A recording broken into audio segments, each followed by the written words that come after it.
Sifətin müqayisə və üstünlük dərəcəsinin cümlədə işlədilməsi. Gəlin, sifətin müqayisə və üstünlük dərəcələrini cümlədə işlədək və görək ki, bu sifətlər özünü cümlədə necə göstərir, necə ifadə edir. İlk olaraq, adi dərəcədən başlayaq, yəni adi dərəcədə olan sifətlərin cümlədə işlənməsi ilə. Birinci olaraq biz bilməliyik ki, to, olduqca, very, çox, so, elə, belə, o cür, bu cür, quite, kifayət qədər, tamamilə, rather, olduqca, enough, bəs qədər, kifayət qədər deməkdir. Bu zərflər bizə sifətin adi dərəcədə olduğunu göstərəcəkdir. Yəni, bu zərflərdən sonra gələn sifətlər həmişə adi dərəcədə olacaqdır. Məsələn, today it is too hot. Bugün hava olduqca istidir.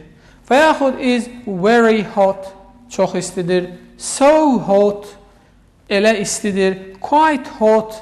Kifayət qədər istidir və s. Yəni, burada göstərdiyimiz zərflər bizə sifətin adi dərəcədə olduğunu göstərəcək. Biz burada too hotter, too hottest şəklində, yəni sifəti müqayisə dərəcəsində hotter, üstünlük dərəcəsində hottest kimi işlədə bilmərik. To, very, so, quite, rather, enough kimi zərflər sifətin adi dərəcədə olduğunu göstərir. İkinci şərtimiz as bağlayıcısı, not as, not so as bağlayıcılarıdır. As bağlayıcısı Azərbaycan dilinə kimi, eyni cür deməkdir və iki eyni keyfiyyətə malik əşyanı göstərir, yəni eyni, bərabər keyfiyyətə, bərabər formaya, ölçüyə və s. əlamətə malik olan isimləri ifadə edir. Not as, not so as bağlayıcıları isə göründüyü kimi not inkarda işlənir və fərqli keyfiyyətə malik olan isimləri ifadə edir və bu bağlayıcılar da sifəti adi dərəcədə işlənməsini tələb edir. Məsələn, he is as tall as I am. He is as tall as I am. O, mənim kimi uca boydur. Yəni, iki şəxsin eyni keyfiyyətini göstərdik. He is as tall as I am. Və burada tall sifəti adi dərəcədə işləndi. Və yaxud inkar eləsək, he is not as tall as I am. Diqqət etiririk. He is not as tall as I am. Burada yenə də adi dərəcədə işləndi, amma fərqli keyfiyyəti göstərdi. Yəni, deyir ki, o mənim kimi uca boy deyil. Beləliklə, qeyd elədiyimiz to, very, so, quite, rather və enough zərfləri eyni ilə as, not as, not so as bağlayıcıları sifətin yalnız və yalnız adi dərəcədə işləndiyini tələb edir. Müqayisə dərəcəsi. Cümlədə sifəti müqayisə dərəcəsində işlədərkən bu forma üçündə bəlli bir göstəricilər vardır. Və müqayisə dərəcəsinin göstəricisi ilk olaraq than bağlayıcısıdır. Dən deməkdir. Yəni, müqayisədə iki ismin birindən üstün keyfiyyətini, birindən daha yüksək keyfiyyətini, əlamətini göstərmək üçün istifadə olunur. Zən bağlayıcısı cümlədə işlənərsə, həmən cümlədə biz sifəti müqayisə dərəcəsində işlətməyə məcburuq, yəni bu qaydadır. Məsələn, today it is hotter than it was yesterday. Diqqət yetiririk. Today it is hotter than it was yesterday. Burada zən bağlayıcısı özündən əvvəl gələn sifəti müqayisə dərəcəsində işlənməsini tələb edir və cümləmizdə today it is hotter than it was yesterday şəklində qurulur. Mənası bugün hava dünənkinə nisbətən daha istidir deməkdir. Eyni zamanda burada bizim digər göstəricilərimiz də var. A bit, a little, many, much, some, any, no kimi göstəricilər yəni zərflər və təyin edici sözlər bizə sifətin müqayisə dərəcəsində olmasını göstərir. Yəni bu göstəricilərdən sonra gələn sifət mütləq müqayisə dərəcəsində işlənməlidir. Məsələn, the film is much more interesting. Diqqət etirik, much təyin edicidir və burada zərf kimi işlənmişdir və özündən sonra gələn sifəti müqayisə dərəcəsində işlənməsini tələb edir. Interesting sifəti çox hecalı olduğu üçün more hissəci artırmaqla müqayisə dərəcəsində işlənəcəkdir və cümləmiz the film is much more interesting şəklində qurulacaqdır. Mənası bu film daha maraqlıdır deməkdir. Başqa bir misal. The weather is much better today. Diqqət etirik. Burada da much işlənmişdir. Yəni göstərici olaraq və bu göstəricidən sonra gələn sifət mütləq müqayisə dərəcəsində olmalıdır və better good sifətinin müqayisə dərəcəsidir və burada da qeyd edirik ki the weather is much better today. Hava bugün daha yaxşıdır şəklində cümləni qura bilərik.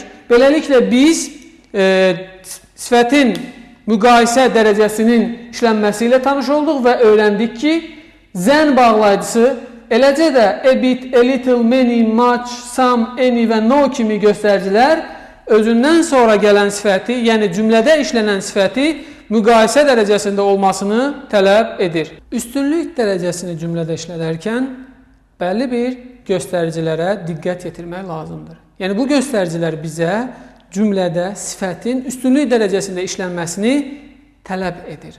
Məsələn, one of, biri, of all, hamısı arasında, hamısından, among, çoxluq arasında, all over the world, bütün dünyada, in the world, dünyada, in our country, bizim ölkəmizdə, in their group, onların qrupunda, have ever, has ever, had ever kimi bitmiş zaman göstəriciləri, yəni nə vaxtsa, bu göstəricilər bizə sifətin ən üstün dərəcədə işlənməsini, yəni üstünlük dərəcədə işlənməsini tələb edir. Yəni, məsələn, biz one of dedikdə, hər hansı bir qrup içərisində ən üstün birisini, yəni tələbələrin ən ağıllısını, ən çalışqanını, of all, hamısından ən sürətli, ən çalışqan, among, çoxluq arasında ən üstün keyfiyyətə malik olanı, all over the world, bütün dünyada ən yüksək, ən uzun, ən isti, ən soyuq, in the world, eyni qaydada, in our country, ölkəmizdə ən böyük və yaxud ən kiçik, ən qocaman, ən cavan və s. Have ever, has ever, had ever, yəni nə vaxtsa oxuduğum, nə vaxtsa gördüyüm, nə vaxtsa eşitdiyim ən yaxşı və ən pis, ən maraqlı və s. kimi sifətin üstünlük dərəcəsində olmasını tələb edir. Gəlin bunu cümlələrdə göstərək. Məsələn, belə bir cümlə verilmişdir. Everest is the highest mountain in the world. Diqqət etirik. Everest is the highest mountain in the world. Everest dünyada ən yüksək dağdır, zirvədir. Yəni biz burada dünyada in the world sözünü işlətməklə sifətin üstünlük dərəcəsində olduğunu bilməliyik. Tom is one of the most intelligent students. Diqqət etirik.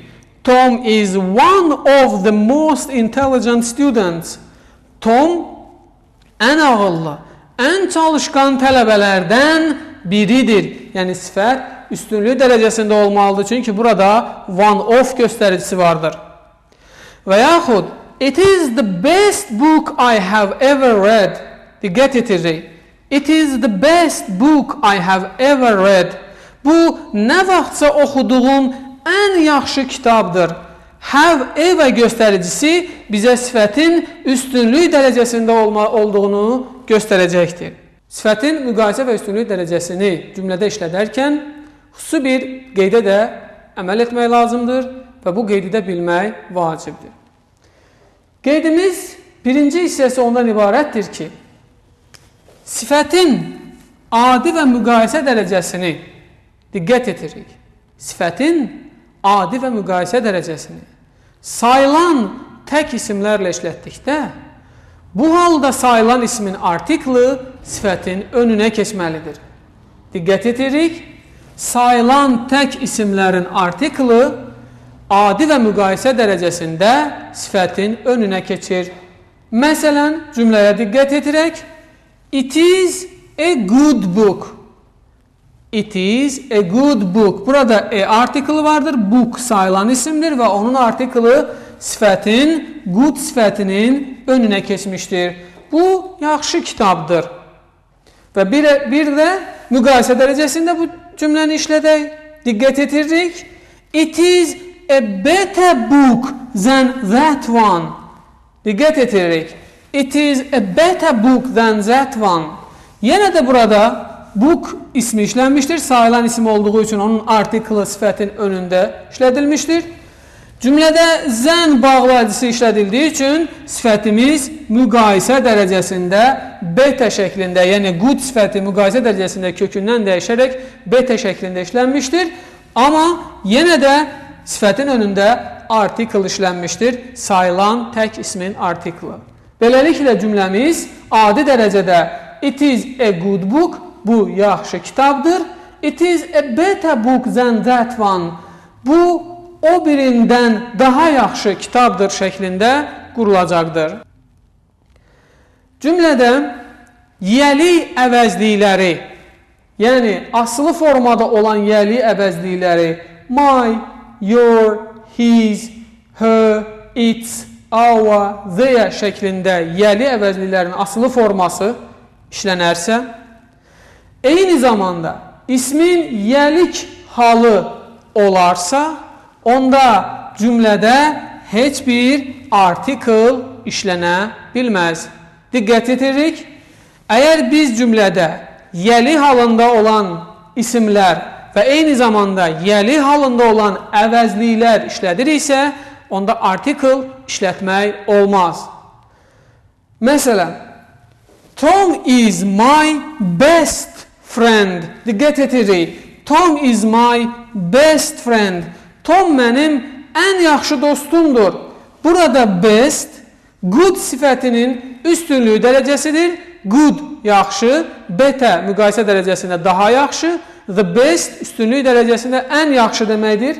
Amma biz best sifətinin önündə my yəli əvəzliyini işlətdiyimiz üçün biz orada the best şəklində z müəyyənlik artiklını işlədə bilmərik və cümləmiz Tom is my best friend şəklində qurulacaqdır. Tom is my the best friend şəklində qurula bilməz. Yəni, yəli əvəzliyindən sonra artikl işlənə bilməz. Və yaxud başqa bir misal. It is Tom's most favorite book. Diqqət etiririk. It is Tom's yəli halında apostrof s qəbul etmişdir. Tomun ən sevimli kitabı. Bu, Tomun ən sevimli kitabıdır. It is Tom's most favorite book. Ən sevimli sözü, favorite sözü sevimli sözüdür. Çox hecalı sifətdir. Üstünlük dərəcəsi most ilə düzəlmişdir. Təbii ki, the most hissəci ilə. Çünki sifətin üstünlük dərəcəsi həmişə the artiklı ilə işlənir. Amma burada yəli halında olan isim olduğu üçün biz the most işlədə bilmərik və cümləmiz it is Tom's most favorite book şəklində qurulacaqdır. Bu, Tomun ən sevimli kitabıdır. Amma it is Tom's the most favorite book şəklində biz cümləni qura bilmərik.